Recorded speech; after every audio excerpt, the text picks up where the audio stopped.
Сайн байцгаана уу? Сонсогч та бүхэндээ энэ өдрийн мэндийг хүргэе. Ami's Time podcast-ийн шуудан нэрлэгийн шинэ дугаар хүрэхэд бэлэн болоод байна. Хүлээн авна уу. Өнөөдөр та бүхэндээ уншиж танилцуулахаар сонсогчоос ирсэн 3 загтлыг бэлдсэн байна. Хүлээн авна уу. Сайн байна уу? Ами ихчтэй энэ захиа очих өдрийн мэндийг хүргэе. Дараагийн загтлаараа эргэн уулзж байгаадаа баяртай байна. Ээжтэй баярлалаа. Сайн байна уу ээжээ? Та хүүгээ сонсож байна уу? Хэрвээ та хүүгийнхээ энэ загтлыг сонсож байгаа бол хүүн таньда хэлэх зүйл байна. Ээжээ, та минь анх ээж болсон тэр өдрөө сандаг уу? Таны минь хамгийн аз жаргалтай, баяр баясгалантай тэр нэгэн өдөр, энэ л өдөр ээж та минь намайг анх хэвлийдээ төрүүлж хүн болгосон. Хүүн энэ өдрийг одоо хүртэл тодоос тод санаж байна. Таныхаа хүү болж төрөөд та минь ээж болсноос хойш хэдийнэ 18 жил өнгөрсөн байна. Тэртээ 18 жилийн өмнө та анх хүүгээ төрүүлээд ямар их баярлсан бол? Үнэхээр их аз жаргалыг мэдэрсэн байх та. Ямар их төсвөр төвчээр гаргаж, ямар их өвдөлтийг тэлж гарсан бол доо. Хүүн бусдын хүүхэд шиг баяр баясгал аз жаргалтай ташуурж багнасаа өнгөрөөсөн. Гэхдээ бас зовлон бэрхшээл хүүтэн тохиосон шүү. Та минь үүнд санаа зовлтгүй. Өөртөө тохиолдсон зовлон бэрхшээлээ бүгдийг нь даваад гарсан. Ээжээ, хүүн чадсан. Та минь яг одоо хүүгийнхээ дэгэд хамтдаа байгаа ч гэлээ. Хүүн таныгаа маш ихээр санах юм. Хүүн гэрээсээ хол, таниасаа хол байх ямар хэцүү өөрийн биеэр мэдэрч утсан. Хамгийн хэцүү нь аав ээж, гэр бүл, хайртай хүмүүсээс хол байх юм билээ ээж. Хүүн таньдаа энэ хүү загтлаа бичиж суухдаа өөрийн эрхгүйнүүдэнд нулимс төрөөд байна. Таныгаа дэргэд байсан ч гэлээ ямар их санаа вэ? 2007 оны 4 сарын 3. Ээжээ, энэ бол хүүгийнх нь анх төрсөн бас таны минь хамгийн анх ээж болсон гайхамшигтай өдөр. Тэрнээс хойш та минь өдгөө 4 сайхан үрийн ээж болсон. Хүүдээ 3 сайхан эрдэнэ шиг дүү төрүүлж өгсөн таньдаа маш их баярлалаа. Таныхаа хүүн жаргаагаас илүү зовоос нь их юм блэ. Бас таньдаа хайртай гэж тэр бүр хэлж байгааг юм блэ. Ээжээ, хүүн таньдаа хязгааргүй хайртай шүү. 3 дүүгээ хүүн сайн хүн болж өсгөнө. Таньдаа амлая. Таныгаа уурлуулж гомдоож байсан бол хүүгээ уучлаарай. Та минь хамгийн сайн ээж, сайн эгч, сайн дүү шүү. Нөхөшүүлгийг таньдаа зориулъя гэж бодлоо. Эсэн говийн ширхгийн тоогоор ээжтэй би дэндүү хайртай. Эвсэн сүхтэн залгсан болохоор ээж минь наддаа бурхнаас ч илүү шүү дээ.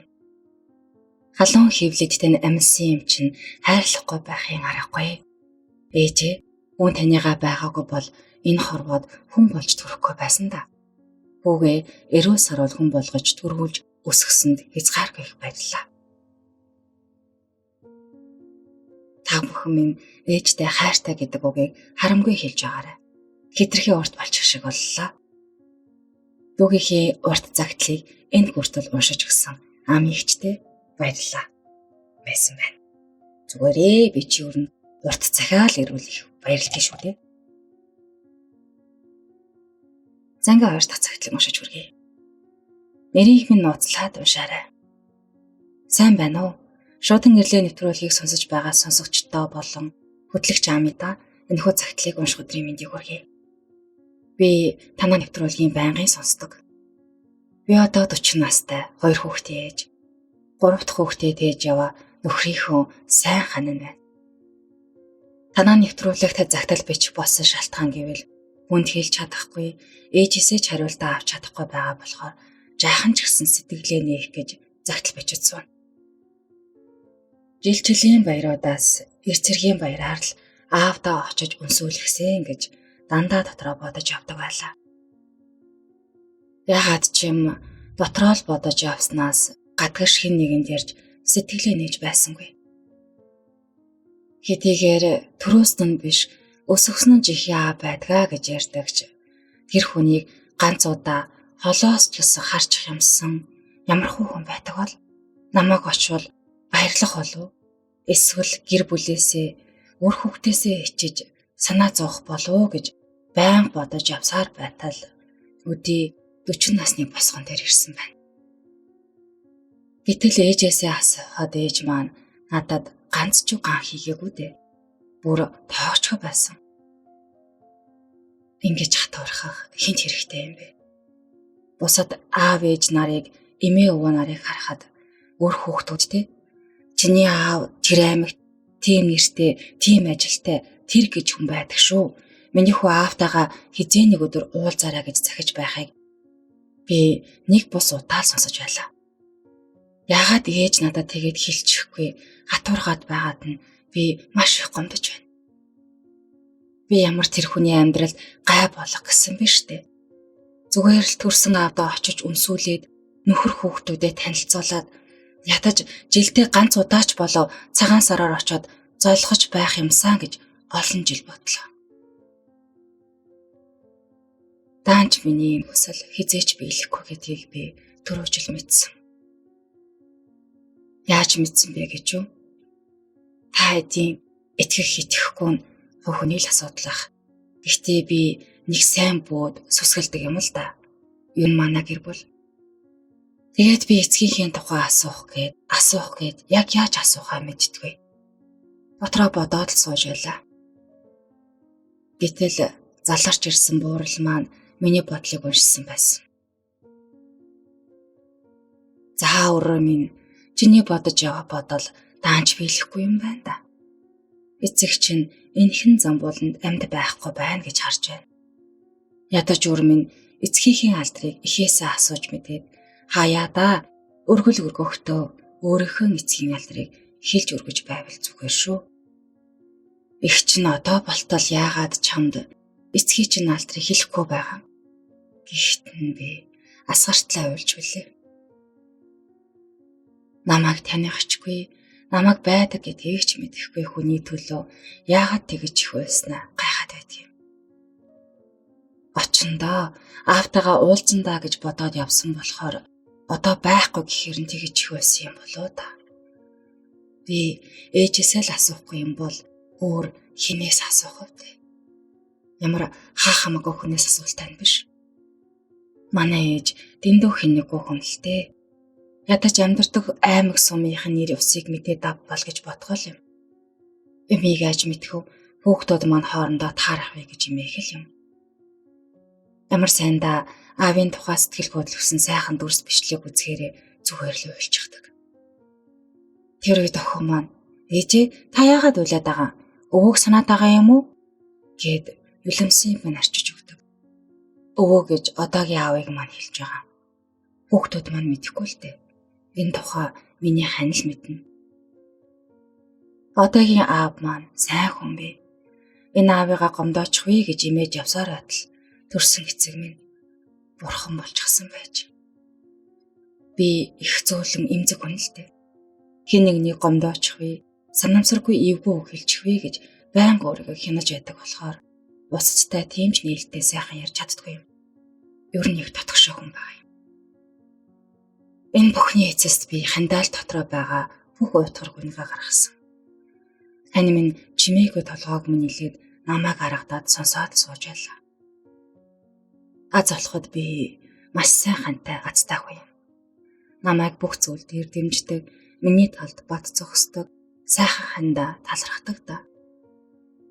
Энэ бүхний эцэст над шиг амьдралыг туулж аваа хэн нэгэн байвал хизээч хамаагүй ээжтэй аавдаа очиж үнсүүлээрэй. Дараа нь харамсаад ч нэмэргүй юм байлээ шүү гэж л энэ загтлыг бичлээ. Хитэн урьсан бол уучлаарай. Хэмээгээд загтлаа унтарсан байна. Ингээ та бүхэндээ 3 дахь загтлыг уншиж хүргэе. Сайн байна уу? Энэ өдрийн мэнд. Танаа нэвтрүүлгийн байнгын сонсогч ганц би ээж байна уу? Намайг За гэдэг. Би одоо 23 настай. Охин минь 2 ай хүрч байгаа.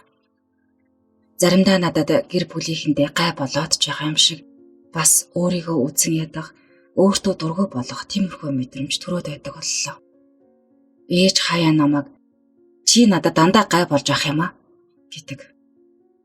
Энэ үг нь үнэхээр хэцүү санагдаж охиноо аваад тусдаа гарчиг гэхээр өөрөө отоохондоо орлогогүй байгаа болохоор чадахгүй юм.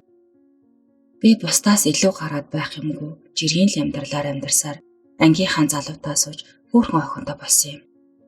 Гэхдээ тэр хүн охиноо төрсний дараа л зангаа таниулж бид хоёрыг орхиод явчихсан. Тэгээд л охиноо дагуулад аав ээжиндээ ирж амьдрах болсноор энэ хэддээ нэлийн л төвөгөдөж байх шиг. Би айлын дунд хүүхдэлтэй. Ах тусдаа гараад одоо би аав ээж охинтойгоо эмэгтэй дүүтэйгээ хамтдаа амьдарч юм. Намайг баг байхаас л ээж намайг ах トゥ хоёртой минь байн харьцуулж залах уу, арчаагүй энэ хоёр юм байхад чи яхаараа нэг юм бүтлэхгүй юм гэдэг байсан. Энэ гэр бүлийн хамгийн л бүтлэхгүй урам хугалдаг хүүхэд нь байлаа. Тэгсэн насанд хүрсэн хойноо ч ялгаагүй л урамыг нь хугалж байх шиг байна да. Сүүлдээ өдөр бүхэн чи л арчаагүй, чи л ийм болохоор чи л олиггүйдээ нөхөртөө хаягдаад хүүхдээ чирээд ирлээ гэх мэт үгийг сонсохоор гол гогдоод өөртөө гутрах боллоо. Өглөө гутарсан байдалтаас ирэхэд би өрөөнөөсөө гарах байтугай орноосоо ч босох хүсэл байхгүй болдог. Тэр болгонд ээж намайг залхуу хойргоор нь дуудаж ямар ч урам байхгүй болдог. Амхандаа л гэрээхийн бүх юмыг хийж энэ хэдийгээ тав тухтай байлгах гэж хичээсэн ч сэтгэлд нь хизээч хүрэхгүй юм. Би яавал амьдралаа гоё болгох вэ? Би яавал ээжтэй гай болохгүй байх вэ? Би яавал ээжээсээ жаахан ч гэсэн урмын үг сонсох юм бол доо. Миний төлөө л гэж хэлж байгааг нь мэдэж байгаач би хүсээд ийм байдалд ороогүй шүү дээ. Үнэхээр гол гогдож гомдмоор үг зөндөө их сонсож байна да. Химээгээд цагтлаа өндөрсөн байна. За тэгэхээр цагталд бичсэн сонсогчд маань нэвтрүүлгийг сонсно. Манайхан бүх зөвлөгөө байвал коммент хэсэгт нэгэндээ бас муухай бичлэгүүгээр урмын бичээд зөвлөгөө харамгүй өгөөрэй. Энэ төргээд өнөөдрийнхөө нэвтрүүлгийг өндөрлөе. Дараагийнхаа дугаараар хэрхэн байртайгаар уулзцгаая. Түр баяртай.